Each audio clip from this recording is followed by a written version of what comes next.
2019 is just around the corner. And if you ask me, I think we are definitely hanging around the eve to the general elections. But how will the elections fare? How will the youth participate? How will the adults also try to be mentors to the youths? It sounds funny, but this and many more are what we'll be looking at today. Welcome to Politics and You. My name is Pius Samuel. And in the studio, I have two gentlemen who will be doing justice to this topic. Youths and their participation in politics. To my immediate right is Cassidy Madueke. He is a political analyst. Thank you very much for being on the show today. Thank you very much. Yeah. And to my far right is Usman Austin. He's also a political analyst. Together we'll be digging it tonight. Usman, thanks for coming on the show. All right. Well, let me start from you. The politics of 2019 is taking a different dimension, either we like it or not. You know, there are a lot of agitations that the youths want to take over power by all means necessary. Now, do you think this is a welcome development in our polity? Yeah, of course. You know, Obi can't be a boy forever. You know, when there is always a time for everything, there is a time for everything. And the politics of a nation, as it goes, is right time for us as a youth to take a space, to take a particular position. And you can't say you prepare or plan my future for me without me having an input. It's long overdue. Ever since military administration down till now, the youth of this country has always taken a backstage. I would think it's time for us to participate fully in decision taking, fully in policy formulation, fully in policy implementation. So it's the right time for the youth to get themselves involved into various political offices, right from the State Assembly to the National Assembly. Even with the progress made so far, with the head of my friend, Honorable Tony from Lagos, the not too young to rule bill, it will also give us a legal backing to contest for any positions as far as political legislative office is concerned. You are aware before now, the Constitution of the Federal Republic of Nigeria is discriminating by setting age limit for people to participate in a particular offices. I'm sure with the aid of this not too young to go, we'll put in our best to vie for various offices. Do you think the Nigerian youth have what it takes to lead this country? Yeah, to a very large extent. A good number of Nigerian youths have what it takes to lead the country. And a good number of Nigerian youth don't have what it takes to lead the country too. Will you say that's why the president said a few of us are lazy? Go. Excuse me. Like one after the other. Okay. This is, we're having another school debate capable of helping us, you know, to redirect some people's minds on certain national issues, particularly as it concerns youth and to run in the next election. Before now, there is no context of the constitution that has prevented any qualified Nigerian youth from running for political position. But there have been constraints before now. But this administration of the possible is trying to make it possible to lay a level playing ground for qualified Nigerian youths to run for elective positions. There's a difference between a qualified youth and the ability of a Nigerian youth to lead. Political leadership is not something you just come up overnight and feel you are qualified. Because if you are a youth, you want to lead politically, you understand that other people who have been there before you. But finally, it is time for the election and political environment to accord opportunity for youth, because it won't be good. Yesterday we had the youth leaders of tomorrow. Like Austin widely said, we cannot continue to be a board. It's a very welcome development to allow the youth to participate in political leadership organization of the country. At least, because you can agree with me, excuse me, that a lot of Nigerian youths have excelled in various professions, both within and outside Nigeria. When you bring 10 Nigerian youths, 10 youths from other countries, and set certain exams for them or give them an assignment, you find out that Nigerian youths will be there for second thought. So there's need for every leader or any political organization or arrangement to respect the ingenuity you can get from Nigerian youths. Second question you asked. I want to state it categorically clear here. And I challenge anybody on a debate. I am not here to defend Mr. President.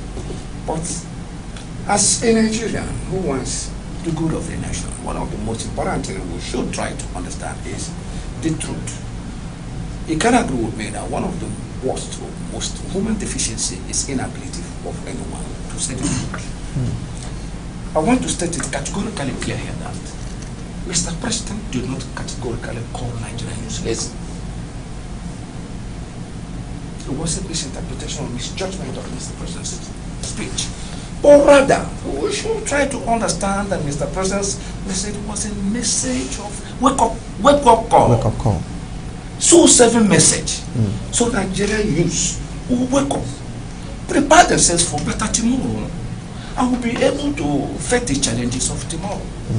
And Nigerian youth also want to go to school. What does want to achieve before you want to come and lead me, an elite? Or lead you as an elite? The basic thing is to go to school. And Nigerian youth is working on the street, looking for free money. It's not be qualified to lead Nigeria any politically. Mr. President said it. It's a wake-up call. Because one of the most important, one of the biggest, most important equipment you have to lead your family, your nation, your community, your local government or whatever, is that basic education. When a blind man cannot lead a blind man. If you are a youth of today and a leader tomorrow, you must be prepared to take that responsibility. And where you start is get that basic educational skills in order to equip you to lead, because you are leading elites. Right, let me go back to Austin. Austin, the 2019 election is, if you ask me, drawing closer, than we expect. We're right now in the 5th month, and in February of next year, we will be having a presidential election. Now, do you believe, or do you think the average Nigerian youth has what it takes to becoming the president of this country, having at the back of your mind the fact that someone like the president, Muhammadu Buhari, has declared his intention to run for 2019. Someone like Atiku Abubakar, his body movement is tilting towards contesting for the presidency. And a handful of, people who are above the age of 70. We also have the coalition that the former president is trying to put together. We don't know who they will present to Nigerians, as their presidential candidate. We don't know their age range. Do you think, despite also the not too young to run bill, do you think the Nigerian youth have a space, no matter how tiny, to contest for the presidential office of this country? There is nothing like have a space. It's because we are here discussing this because of the political nature of this very country. We have it in Canada. We have it in France. The world is moving toward a young generation, because we are talking of the third world.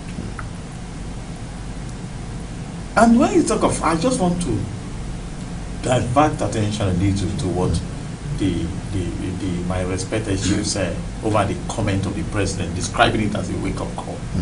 It is completely an aberration. Ever since President Muhammadu Buhari came to power, can you tell me any single policy his government or administration has initiated that is completely youth-friendly? What is he doing about youth? Even among his state minister for state, do we have any youth sitting down in the Federal Executive Council today? Do we? Can you point one minister that is youth among them? Now, when you say youth, So what parameters? No, what parameters are you using? Are you using age? Are you using what parameters are you using? Youth is age. Okay. So between what age to what age is your own definition for Of youth? course, United Nations defined at the age of 33. But here, each of these political parties, PDP and APC, pitch the benchmark at the age of 40. Do we have anybody at the age of 40 that is sitting down in the Federal Executive Council today? Yes, I think we have. Okay. Mr. President, I want to let you know. No, just who is the person? I'm coming.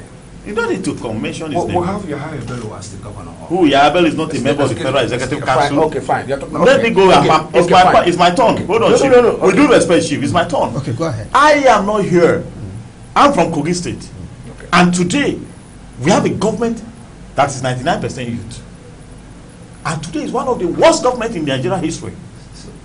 So I'm not saying I am one of his victims. Yeah. No, I agree with Chiefs. I agree with Chiefs to some extent. You need to give us facts. I will give you facts. Okay. Allow Give us facts. Allow me. Yeah. Okay. As at this week Tuesday, Okay. the organized labor came out and declared that the state government is owing them 24 months salary. That's 2 years. And up to date, the state government is yet to counter the positions of the organized labor. When you talk of unfriendly government, he has victimized me on several occasions. I just won from appeal court last week. He detained me. He put me in the cell. I was whisked away from Abuja here. They have sent several assassins to my house. And several things. He's not a youth. So what we are saying is that yes, I agree with Chief to some extent. Okay. That is a wake-up call. We are talking of a youth with quality. That the fact that we are canvassing for the youth involvement in politics doesn't mean I should advocate for anyhow youth. God bless you. I will not be part of that because my state is a clear example of what is happening in the country. Let me come in there. I am not trying to submerge your earlier submission or agitating for youth participation in politics. Okay.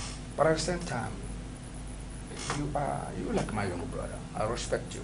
It is important for me to understand. I respect you. You've used me to be a better person. I have it as an obligation to respect you. But then when we are talking on national issues, there should be room for unnecessary complications. Let me go back to the question you asked. Whether under Buhari's administration, can I point out a youth? I want you to understand that this administration is barely 3 years old. And when Mr. President consulted his ministers, at least the Attorney General of the Federation was 40 years old. Excuse me. Which Attorney General? Malami? Malami, excuse me. Which Malami? The present KAC? Yes, that cannot be true. Excuse me. With due respect, I beg to disagree with you. That man was... Can you allow me to speak? We have senior advocates of Nigeria who are less than 40 years. That's not... I'm not saying that. Okay, so... I am talking of Malami. Good, fine and good. I want to tell you, what the center point is, have Mr. President recognized the need to include youth in his administration? That's one of the center points. I want to tell you, I am not here to speak for Mr. President. From all indications, verifiable evidence, you can agree with me that Mr. President is people-oriented, particularly youth. I'm coming. You asked whether there's a new program that accommodated youth under PMB administration. Have we forgotten? Have we forgotten the Empower program that targeted? What is Empower? When do they pay them? Excuse me. Empower program is just. We cannot start from somewhere. Excuse me. The problem with some of us Nigerians is Empower. Empower is dead on arrival. It's not even functional. What are you talking about? SIP program is targeted. What is SIP program? What are the criteria of recruiting youth in there? When we are talking of the youth, when we are talking of youth involvement, when we are talking of most of the, excuse me, most of the farmers that are smiling to the bank today are not. Which bank? Which bank? Which farmer? You will not agree. Which farmer? The issue is some of you or some of us. Just calm down. I want to prove to you from the critical analysis, verifiable evidence that this administration of Mr. President is youth friendly. Irrespective of misjudgment. Let's be sincere. I told you that was a wake-up call, and it's so second call. Why you should have asked me? How is it a wake-up call? Chief, you have answered, and I think you should allow me to react to this. What did you allow me? I know you have a different position. I'm asking Chief to declare here, the whole world is watching us. Yes. How much is the so-called beneficiaries of Empower collecting monthly? And when last were they paid? Excuse me. The issue is not how much. No, hold on. The issue is talking of program running. Have the program? Where is it running? Benefited from the program. Running. Have the program been able? What to is the status of people that are not? This is the status of I don't know. I don't understand the reason why Nigerians will see the truth and they will not. What is truth? Now let's go back. Let's go back to the basics. Good. Now the basic is this: the 2019 general election is close by. Fine. And we've seen body languages from politicians who are above 50, 60, 70, including Mr. President, trying to seek a second term, and like others that I've mentioned. Now, do you think the average Nigerian youth seeking political office will have the opportunity. Now, putting into cognizance the fact that campaign matters are not just meant for, you know, the ordinary man on the street. Good. Looking at the cost implication, in fact, to get nomination form runs into millions of naira. Good. Now, do you think this will give the average Nigerian youth the opportunity to vie for an elective office in any political party as far as this country is concerned? Good. By the principles of Mr. President's administration and the level playing ground, also the reforms from the INEC, I don't think there's anywhere in the constitution that bars any qualified Nigerian youth from contest, even the office of the president. That's where I'm coming. But the point there is, experience counts a lot. Experience counts a lot. I think it will Now, be, excuse me, I'm it will going be to cut you short here. No, Okay. it's conversational. Okay, I know. Now you said experience counts a lot. Yeah. When the incumbent president, our president Muhammadu Buhari, was in power, you know, during the military era, how old was he? That was military era. I'm coming now. Wait, that was military era. We are trying to juxtapose, right? Now, how old was he was then? about 42 years. Am I right? I may not be. But Yes. Now, I this is where I'm driving at. Okay. Now, if at that point he got to power at the highest, you know, peak as the president, do you think that before he got to power, he was mentored by someone? Well, before he became the head of state, he went through so many trainings. Military trainings, administration. Excuse me, let me finish. No, wait, let him finish. Before You he have your became time, don't worry. the place he got started. He was a minister, military administrator. You know, from there he built a lot of experiences, and eventually, by military intervention, he became the head of state. Oh, good. Let me go. No, that's fine. You've answered exactly what I'm expecting from you. Now, Austin, this is it. He has reeled out, you know, some steps that the president took while he was a military officer, and now he's come back to be a democratically elected president. Do you think the average Nigerian youth has what it takes to be the president of this country? No, presently, no. The system discriminates against us. Not even the talking of experience. Of course, somebody mentored Buhari before he became a military head of state. He was appointed as a minister of petroleum. Definitely he was a youth then. He was appointed as a military administrator of the Northeast. He was a youth then. Can we point at one youth that under his tutelage today? And I made mention of the fact that no single youth inside the Federal Executive Council, as of today, who is he mentoring into that position that can succeed him as youth today? Not that he proscribes us as lazy people. I'm not trying to go there. Talking about the system and how it discriminates against us. The campaign structure in this very country is very expensive, right from even the party itself. How do you get someone like me? I can be a president of the Federal Republic of Nigeria if given the opportunity, but I don't have money to even buy a party form, a nomination form. Talk more of campaigning around 36th. Thank God to my friend Omoyele Sowore, the publisher of Sahara Reporter. He's a close friend of mine, and we had several discussions about it. And I know what it cost. But you heard what the Buhari minister of communication told him. He declared him as what? A non-entity. The system completely discriminates against us. And the ruling elite use any element to discriminate, anything that capable of discriminate against, divide the youth. And that's what exactly we are. The only opportunity we have is to speak one language that the youth will understand through political revolution, not by us sitting the power, but revolution of the mind, political orientation, and keeping it preaching the message of just as I.B. Billeta said, of generational change in terms of leadership. When you talk of INEC completely reform, if there's age limit for somebody to contest for an election, there should also be age limit that to stop some people from contesting an election. At the age of 17 and above, you are at the retirement age. If we want this country to move on, there should be a complete coordination between the old age mentorship and the old age and the younger one. If the Minister of Finance is an elderly man or elderly woman, the younger one should be a Minister of State of Finance. I see no reason why a young man at the age of 30 cannot be a Minister of Youth Transport. Do old man play football? That's what we are saying. We are not here. I'm not here to play politics. I'm not here to condemn Buhari. I'm not here to appraise him. But we are talking of systematic deficiency, which each and every one of us are victim of it today. We are talking of a country that produced 3 parties of youth a year. Batch A, Batch B, and Batch C of NYC. We are not discussing of people that are graduating from ND. We are not talking of people that are coming from the School of Nurses. We are not talking of people that are coming from the NC. Do we have where they are going to? At the end, you prescribe them a lazy. Is the mechanized system of agriculture functioning in this country?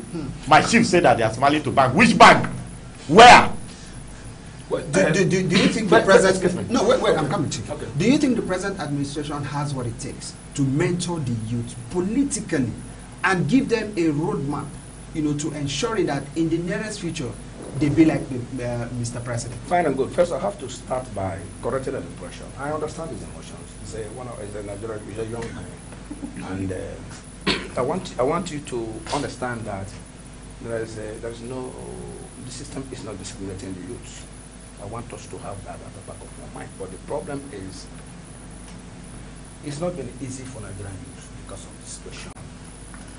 Nigerian youth to excel the way they're supposed to excel.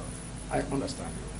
And I want to assure you that there are a lot of youth policies and programs under this administration capable of helping Nigerian youth to a better time. You see, like I said earlier, that Mr. President never categorically called Nigerian youth lazy. That he called Nigerian youth to work up so that they will be able to, be able to meet the challenge of tomorrow. When you say, or when you keep hammering that there is no youth in the administration, I don't think you're being fair enough. You might be right to an extent, but you're not being fair enough.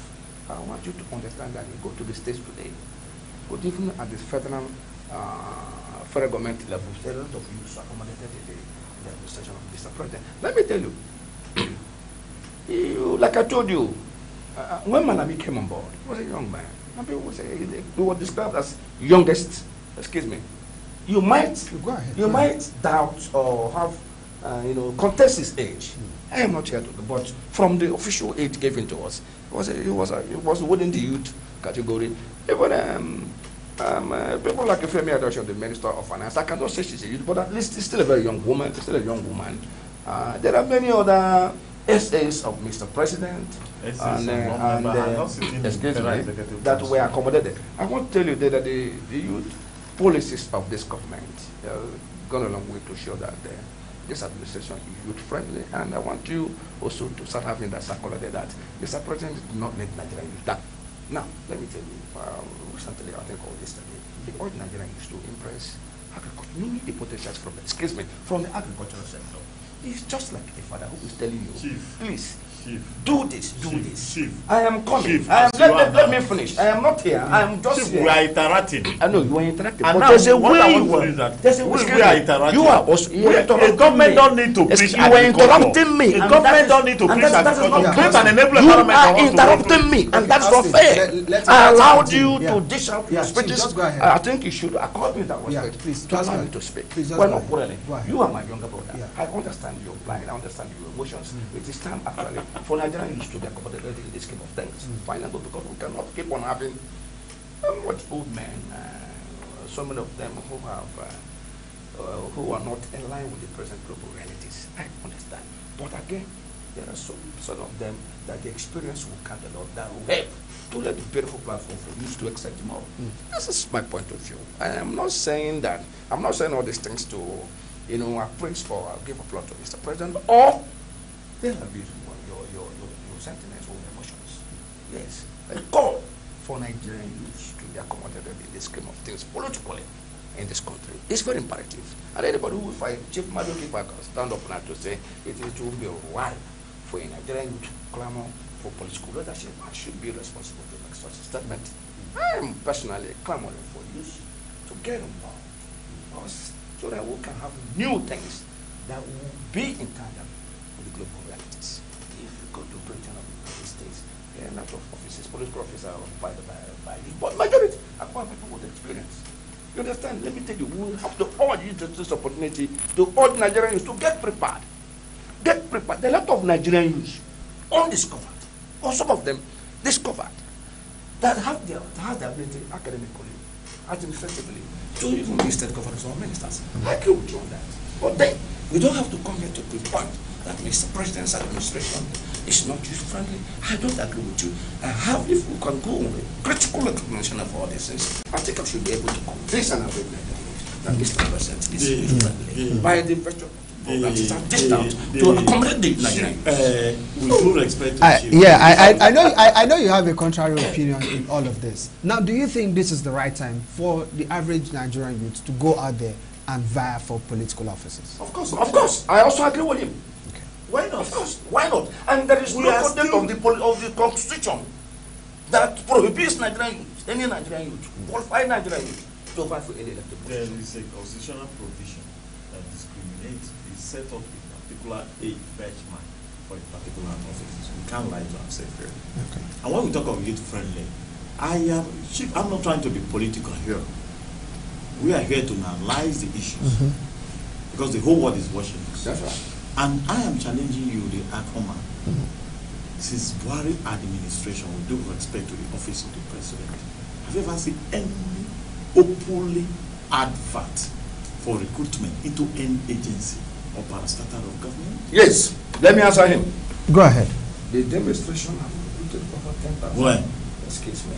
Military. Can you listen to No, me? go ahead. Let's hear him out. You asked a very important question, so let's hear him. Very important question, and I love that. Yeah. One of the biggest problems we have is that some of us are not well informed, and we're supposed to know. We don't go and look for information, or we went for information. Chief, answer. Who should be blamed for that? Let Chief answer. Okay, let me answer. My answer is yes. My answer is yes. Okay. For instance, in the police force. When? Let's say police recruited 10,000. Of course. As a It was everywhere. It was a public thought. Any person. For instance, let me give you an example. Let me give you an example. The SRP program and the president order. Let's argue. The SRP program. With the president order. And today the president has also placed an order of 6,000. Yes. Can you listen to the me? question was not meant for you now. It was the question meant for you. No. Okay, I think he threw a question for me. Yeah. Or is the only person invited here? No. Why will he say I should listen to him? No. You asked me a question. Yes, and I know. I asked you a certain question. Yes. And he answered. Now why would he allow me to continue? I have given you an answer. Don't Okay. allow me to He mentioned police. I said yes. At least, for instance, police. Okay, police, let's hold it there. And Now, 95% police is a paramilitary. almost 98% of those who were good were youth. Police Okay. is a paramilitary. all right, let's hear You it. heard the revelation from Sahara Reporter about who is who that was employed into CBR. That is Sahara Reporters Revolution. Yeah, No, let's just have him. Let's And have he him. should allow me to air my view. Go ahead. I don't know if you get it now. Go ahead, my brother. And he mentioned the family which each and every one of them came from. I'm not talking of recruiting to only police. What is good for the Jews is also good for the general. Is the only police that is meant for the poor men? Look at the qualities of, look at the man, the family they came from, people that were recruited into police. What family they come from? What family? I hope you have evidence for all of this. Of course. Yeah. Let us know the family. It's into the public gallery, and you can. It's everywhere. Can we know the from former you the Inspector General of police? Police son was there. We have the son of Atiku there. They are Nigerians. They They are are also Nigerians. eligible to be employed. Maybe qualified Nigerians. And they may be qualified Nobody Nigerians stopped too. you from vying, from Yes. applying. Was he advertised? It was everywhere. Was The it To be fair to the advertised? president, The it CBN was. recruitment was advertised. No, I'm talking about Was the Nigerian CBN police. recruitment advertised? Where? I'm not talking on police. I'm not talking on police. You What's said I'm Tonga giving you Rufai an son example. from being a police officer? Well, it's not so. But rather his son find his way into CBN. It's only the present the emir of Kano that has his son enrolled in police. We are talking of the leadership by example. What is the thing he said that police 10,000? That 10,000 recruitment was on the president order. And is to meet up the emergency security situation of a country. Who were accommodated? Mostly the youths. I don't know if It's you not get it me. now. It's So not what we are saying is simple. When we are talking of the At least you have agreed that was when we are talking there of was the implement of involvement in governance, we are talking of youth mentorship to take up the leadership challenge of a nation. I have given an example how we can mix up this between the elderly one and the youth to interswitch in terms of programs and others. There are programs like that. Can I give you an example? No, let him finish. You have your turn. If a minister of petroleum is an elderly man, the young man can be a state minister of petroleum. I got you. It is what we call mentorship, preparing the younger one for leadership challenge. I'm not here to crack joke. I'm not here to play politics over the national issue. We are talking of the issue that is paining us. Today we have so many graduates rolling on the road. There is a complete migration into the urban city because the local one, the rural environment, are not being making conducive for the people to stay. You say people should go and back agriculture. How? I not see what is happening in Benue State. How the herdsmen are destroying farms. I not see what is happening in Kogi State, where the farmers are being killed every day. For going to farm, they should go into the farming. They should go into farming. How? Has anybody been apprehended and faced justice? So many families have been eliminated, and in the name of farmer is Benue State. What do you think the youth will do differently? What we are saying is what will the youth do differently? The system should create an enable environment for the youth to participate in farming. The system should create an enable environment. When there isn't like social trust fund in this country, there like social fund in this country. See, all those things are there. When we're talking of a family that 9 graduates comes out, and out of this 9 graduates, it's only one that is gainfully employed. Good, fine. What happened to the okay, let me come in there. Okay, you now should not excuse yeah, me. you said that there are provisions. Of course. So let's have of mentorship or training. There are a lot of youth programs and trainings.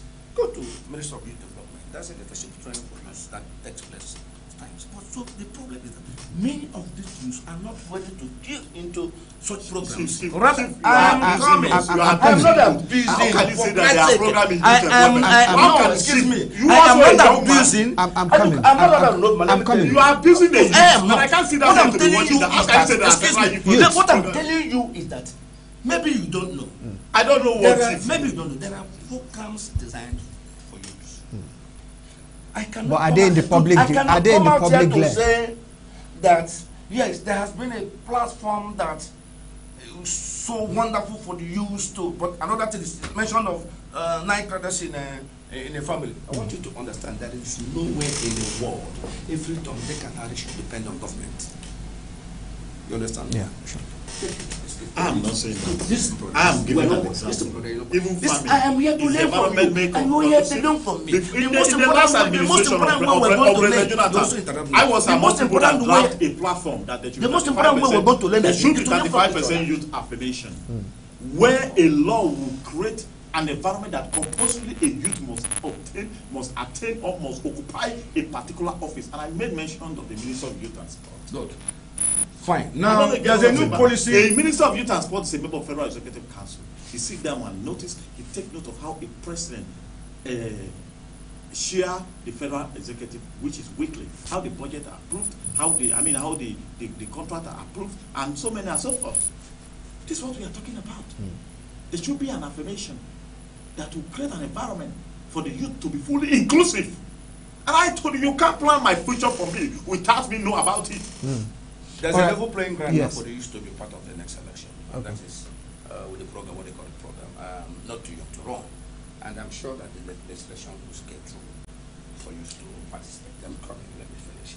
And it will be imperative and good for any nation to prepare issues for tomorrow's election. A very quick one. Do you think the president is going to sign that bill when it gets to his table? I hope so, Mr. President. Excuse me. I hope Mr. President is going to sign that bill because Mr. President is people-oriented, and he knows he will not be there forever. That let me tell you something. In the next 20, 30 years, most of us will fade away. And if we don't prepare ground for our younger ones, we will not have tomorrow in Nigeria. So it is imperative. It's something compulsory that must be done. That platform. Are you people doing that? Yes. How can you say the president? There are so many plans and policies, on board, to give that playing ground for you. Listen to me. Okay. No, for the want of time, I want us to do this same time next week. we cannot just hang it up here, Austin. Yes. I know you guys are, you know, are full of information. Of the president signing not too young to run bill. He will sign. Okay, let's wait. No, you cannot conclude. Yeah, he gave his reasons. He gave his reasons. Let me tell you, I'm in position to tell you the inside out of that peace corps. We will put him on that pressure and appeal to the president to sign. Peace corps is supposed to serve as an and if he refused to sign that bill, supposed to that has legislation. defined how he went back. Some prominent legislators went back and promised. Some of them. Let me tell you something. Excuse me. I challenge me. I was somewhere. I was somewhere in Metamas. A call came from the United States, and that's my brother. He asked me, "There's a boy went to school." He said, and the boy is calling him to give him 40,000 naira so that he will go and take a peace corps form and this and this. I said, my friend, that is not enough for you to say it's a fraud. Do you know the government buy the uniform? Do you know how many hundreds of thousands of Nigerians that were defrauded? And the pretend that they will give them job, that legislation will go scale through, and so many legislators promised their constituents a lot of job from that. And I mean, that's I stand here to call that peace corps bill fraud. All right. At this point, Austin, Chief Cassidy. What are they going to do? Chief Cassidy. Somebody train them. Chief Cassidy. Yes. Next week they have will a be venue here. for their training. Austin. They have an office. I know about they them. Don't have you. They don't find any position in the budget. Be Austin. So you have any administrator to sign that kind of bill. All right, Chief Cassidy. This is what we are going to do next week. This is what we are going to do next week. I'll be there with you. I will be here. 20 times for I understand. Chief Cassidy, we will be here next week by the special grace of God, and we are going to do something very, very strange next week. We are going to throw the phone lines open. Fine. Let's also hear what the people out there will have to say. We are going to continue with this same topic next week. Let's see how we can find a lasting solution, or probably create a roadmap, into the future where the youths, will come into policy and be leaders. No, I will be here with you. No problem. You cannot. Chief Cassidy. If I have the chance. No. When you call me to, are you afraid? When you call me to, what should I be? I mean, Chief Cassidy. I also know. Look, I've been around a lot. Chief Cassidy. I know that you have. I know you have a lot on your table. But please, you are not doing it for me. You are doing it. You are doing it for Nigerians. Excuse me, sir. I know you are doing it. If I'm around, honestly, I'll cancel. At least today, for the sake of I am here with Austin. We are friends. We all right. Disagree. It's an interesting exercise. Yeah, it is. My brother, I would love the situation, the environment, the political order with modern Nigerians. We cannot do without this sort of people. They are our future tomorrow. These are our brothers and sisters, our sons. Whatever this government do, or the government, please, whatever this government will do to accommodate Nigerian youth in the scheme of things, policy making and implementation of policy, it's interesting because we have to start from one day to build and train our young men so that they will be able to take over the leadership of this country and take Nigeria to promised land. All right. I'm sure that Mr. President, by what he's doing, he's been purposeful and honest. And by the time he leaves office, I think they will have a lot of things to leverage on. All right, Austin, in 1 minute, can you just give us your final word in 1 minute? Yeah, just as we are saying, there is need for complete generational change in leadership recruitment and appointment, and if possible, elective position. We have to be mentored, be prepared for the task. It may not necessarily be the president of course, I know. We have to be someone. If the man of 70 is going for the president, the vice president can be within the age of 40 or 30 something. Of course, I agree to that. That's what we call preparing us for leadership. Preparing today for better tomorrow. All right, preparing us for the leadership position. Preparing today for better tomorrow. Yes, that's the more reason why you have to be here for a better discussion next week. All right, that's how much time will permit us on the show. I've been speaking with Chief Cassidy Madueke. He's a political analyst, and Austin Usman, or Usman Austin, you know, who is also a political analyst. They've really, the studio is hot despite the AC around. I sincerely want to say a big thank you for coming on the show. Thank you very much. All right, so we'll come your way again next week with Austin and Cassidy, God willing. We're going to throw the phone lines open. We want to feel your pulse on the show, but that will be next week. Have a good evening, but don't go anywhere because the news is next. Thank you very much.